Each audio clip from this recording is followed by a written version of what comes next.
Last night, staring at the night sky, I thought about Newton's third law of motion, which states every action has an equal and opposite reaction. So if we have matter, we have antimatter. And it turns out true. An antimatter atom contains a positron in place of the electron, which is the delayed most expensive thing you could buy. So let's take a hydrogen atom, which has a proton, which is positively charged, and an electron, which is negatively charged, revolving around it.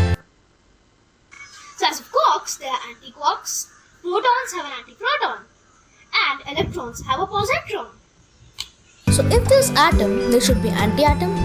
Yes, it is possible to be an antiatom. Antiatom or antimatter contains an antiproton, which is negatively charged, and a positron, which is positively charged, revolving around it. If it is factually and technically possible to have antimatter, what happens when they meet? They annihilate. So, are they present? They are. Why didn't we end or blast it? It leads to very weird consequences.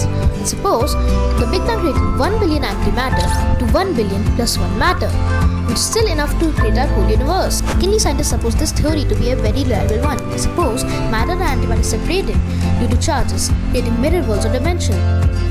Years later, we find the true reason behind antimatter's emergence. We may end up finding a new dimension or how the universe started, because in both cases we get two realities.